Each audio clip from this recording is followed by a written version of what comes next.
गाड़ी चला रहे हैं। मृत्युंजय यादव सर, रख दे।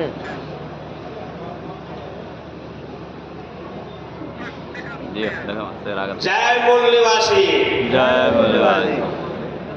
मैं सबसे पहले अपने पूर्वजों के इस तपोभूमि को, कर्म भूमि को नमन करते हुए दर्शक दीर्घा में हमारे कार्यकर्ता पदाधिकारी जो भी उपस्थित हुए हैं और इस कार्यक्रम को, इस संगठन को अपनी महती समय श्रम दे रहे हैं, मैं उनको सबसे पहले धन्यवाद ज्ञापन के साथ मैं उनके माता पिता को धन्यवाद ज्ञापन करना चाहता हूं, जिन्होंने आप सबों को जन्म दिया इस कार्य के लिए। साथ ही मंचासीन हमारे वाम सेवक संगठन के, उनके अफसूट विंग के सारे कार्यकर्ता पदाधिकारियों को मैं धन्यवाद देते हुए उनके माता पिता को भी श्रद्धा के साथ नमन करता हूं कि उन्होंने ऐसे महान विभूतियों को इस महान कार्य के लिए जन्म दिया।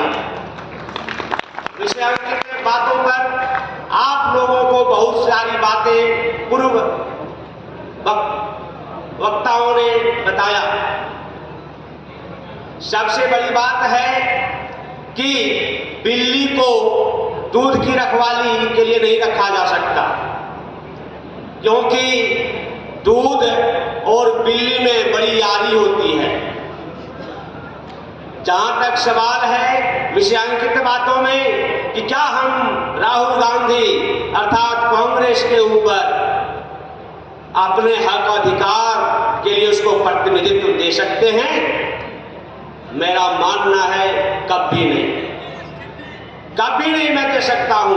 हमारे यहाँ एक कहावत प्रचलित है, बापेर पुत परातेर घोड़ा ने तक ने थोड़म थोड़ा।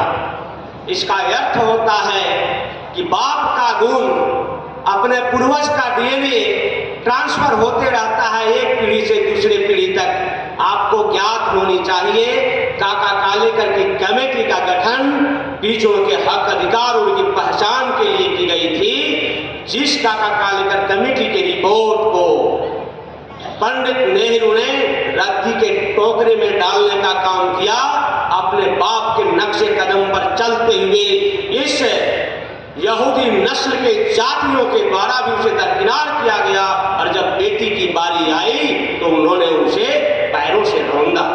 हेलो।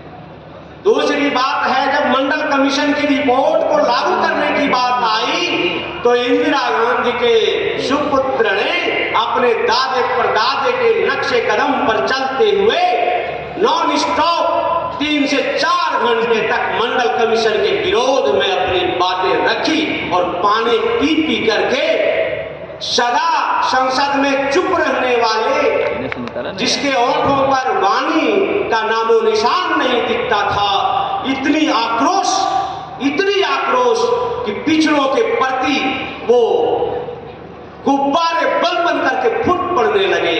इसलिए मैं तमाम मूल निवासियों से यह आग्रह करता हूं कि आप उन दुश्मनों को पहचाने, तथा कथित उन यूरेशियन रेस के लोगों को पहचान करके उन्हें 3 चीज देना बंद करें, और आज इस पंडाल में आप ये प्रण करें कि मैं उन यूरेशियन नस्ल के लोगों को सबसे पहले मान सम्मान, दान और मतदान, ये 3 चीज देना बंद कर देंगे। क्या आप ऐसा प्रण करना चाहते हैं? क्या आप ऐसा प्रण ले सकते हैं? तो हाथ उठाकर इसकी समर्थन करें। लगता है अब हमारी आजादी नजदीक है। ये बातें जब मैं पिछड़े वर्ग में कहता हूं, क्योंकि मैं पिछड़ा वर्ग से बिलोंग करता हूं, इसलिए जब मैं यही बातें पिछड़े वर्ग में कहता हूं कि अरे यार तुम गुलाम हो, तो वो कहता है जैसे मैं गुलाम हूं। मैं गुलाम नहीं हूं, मेरी संख्या इतनी है।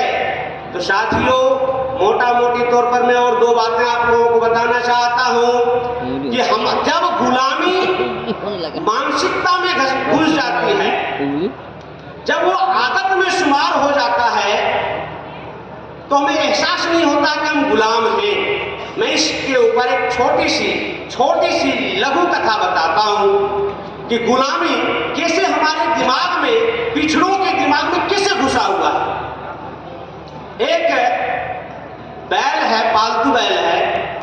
किसान उसे पालते हैं और हल जोतते हैं, कभी उनको चराने ले जाते हैं और उन्हें जब छोड़ देते हैं तो वो आकर के उसी खुट्टे के पास खड़ा रहता है जिस खुट्टे से उसको बांधा जाता है। आप एक दिन एक सांड को बांध कर देखें अपने घर में, आपको पता चल जाएगा वो पूरे घर में को तहस नहस करेंगे, खुट्टा तोड़ेंगे और मवेशियों को मारेंगे और न वो रात भर चैन से वो रहेंगे न आपको रहने देंगे। हमारे बिहार साइड में जमींदार लोग बड़े बड़े हाथियों को पालते हैं और उनकी यहाँ हाथी हथनी दोनों हुआ करते हैं। उसमें से हथनी जब बच्चा देते हैं तो उनके बच्चे को सीकर से बांध देता है। क्योंकि स्वभाव से वो स्वतंत्र रहने वाले प्राणी होते हैं, वो सीकर को बड़ी जोर से पैरों से हिलाते हैं, लेकिन वो सीकर खुलता नहीं है। तो अंत में वो समझ लेता है कि ये खुलने वाली चीज नहीं है। उसी हाथी को जब बाहर चराने के लिए ले जाते हैं, बड़े बड़े टहनियों को तोड़ डालते हैं, खा जाते हैं, पेड़ों को भी उखाड़ डालते हैं, लेकिन जब घर आता है तो बड़ी आराम से वो अपने पैर आगे कर देते हैं कि लोग मुझे बांध दो। ये है मानसिक गुलामी। आप लोग अपना मानसिक गुलामी अपने दिमाग से निकालेंगे, इसी आशा विश्वास के साथ मैं अपने वाणी को विराम देता हूँ। जय मूल निवासी, जय भारत, जय वंश।